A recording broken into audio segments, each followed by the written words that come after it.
Welcome back, readers. We're on chapter 19, Twin Owls of Mystery in Rocky Mountain National Park.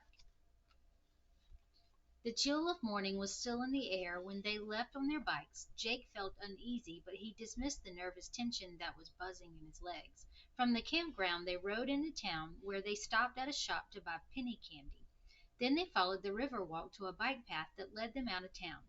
Soon they were on a country road headed north. In front of them a knobby range of gray bluffs towered over the rolling meadows of old ranch lands.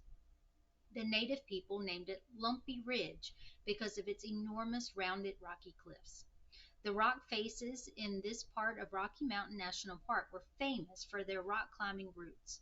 Some of the best climbers in the world traveled thousands of miles just to spend a few days climbing the granite walls and buttresses of Lumpy Ridge. There it is, Wes pointed. Straight in front of them, the Twin Owls, a gray rock formation, stood out from the ridge.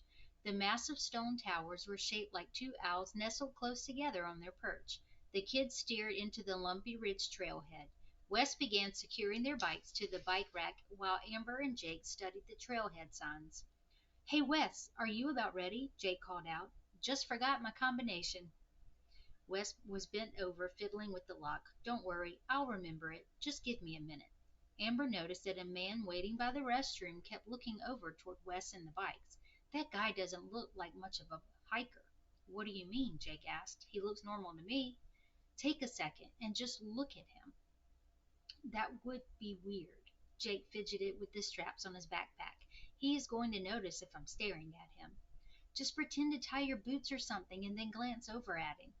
She motioned with her head toward the man. Jake bent down, double knotted the laces of his hiking boots, and looked at him.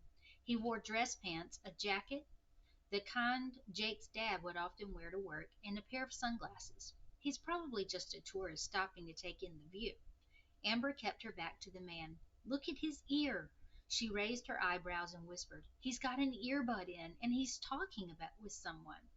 "Amber, he's probably just on the phone with a friend or something." Jake took off his backpack, intending to pull out some of the candy they had bought in town and share it with the other two. "But he keeps looking over at Wes," she said through clenched teeth.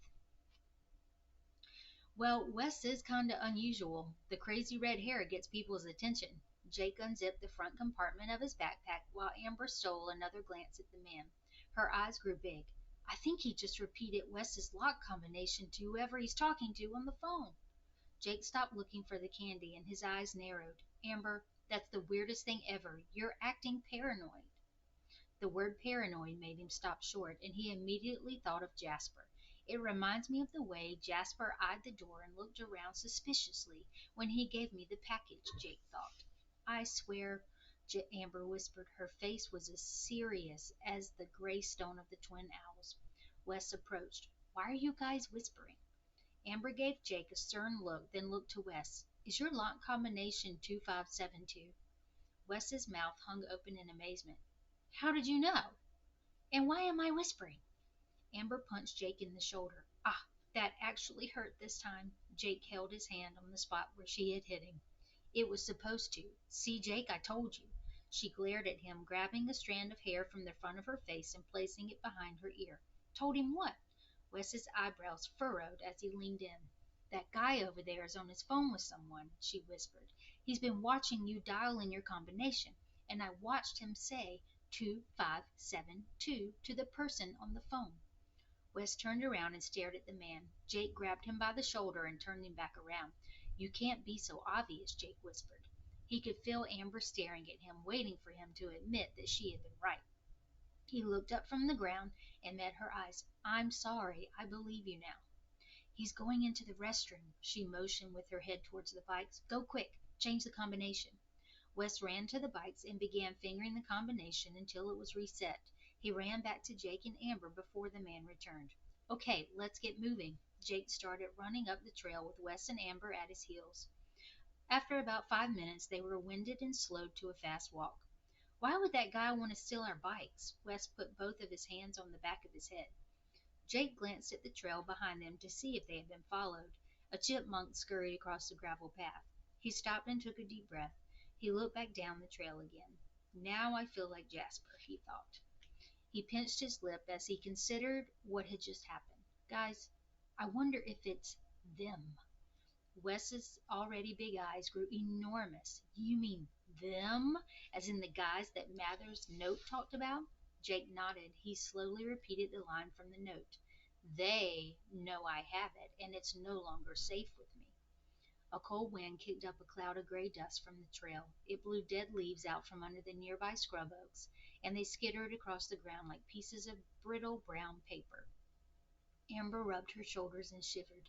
This is getting real. We should keep moving. Hopefully that guy will waste enough time with the bike lock that we can ditch him. Wes looked down at his shirt. I should have worn my camo jacket today. Why did I wear orange? His shoulders fell and he let out a sigh. I mean, that's what hunters wear to stand out. Amber looked down at her purple shirt and Jake touched his bright blue one. We've got to get out of sight and fast, Jake said.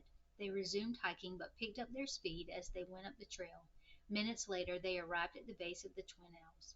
The giant stone birds peered down at them. Granite boulders were strewn about the ground. Pine trees and scrub oak brought splotches of green to the rocky landscape and dense cover for the wildlife that lived at the base of the owls. And here the trail split. Jake pulled out his map. I think we need to get back in behind the owls by going into one of these two ravines. He pointed to two valley-shaped areas on the east and west sides of the owls. Just then they heard the crunch of boots on gravel in the distance. There's no time to think about it. Let's just go this way. Amber pointed to the left where the trail bent to the west.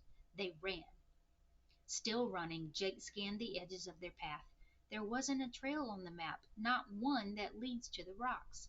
There's got to be a social trail. Wes took a deep breath as he ran. What's a social trail? Amber asked. It's a trail that's not on the map, that people make when they go exploring, Wes panted. Because people climb here. There's got to be one. There, Jake pointed to the right. I see one leading into the ravine.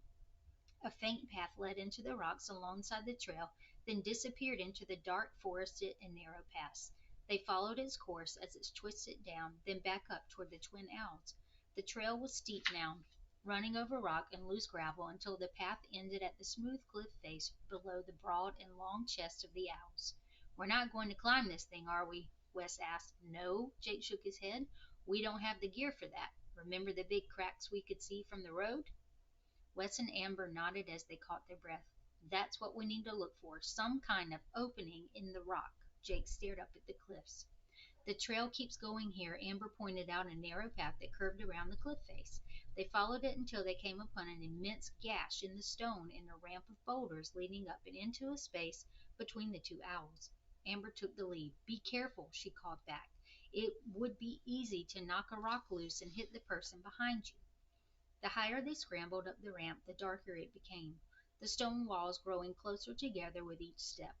Jake opened his backpack and pulled out his headlamp. Wes did the same, and soon they came to a space where the rock leveled off. Here a long dark crevice ran straight into the heart of the owls. Jake shined his headlamp into the darkness. This thing goes way back in there. Guys, Wes interrupted, I think we've been followed. Jake and Amber looked back towards west. From this vantage point they could see the Rocky Mountains and the entire valley of Estes Park, and directly below them they could make out the main trail, where a figure wearing dark sunglasses stood in the open, staring up at the owls. Do you think he can see us? Wes asked. I don't think so. It's so dark in here, Amber said. Darn, Jake exclaimed. We've got our headlamps on. Immediately Jake and Wes covered the lights with their hands. Hopefully he didn't see us. Jake exhaled with frustration at having made such an obvious mistake. I didn't bring my headlamp. Amber shook her head in regret. Jake, you're going to have to lead us in. She pressed her body against the rock to let Jake in front of her. Are there going to be bats in there? Wes asked. Jake was already several steps into the crevice and looked up. Yeah. His voice made a muffled echo as he walked in further. There definitely are bats in here. Join us next time for Chapter 20, The Crevice.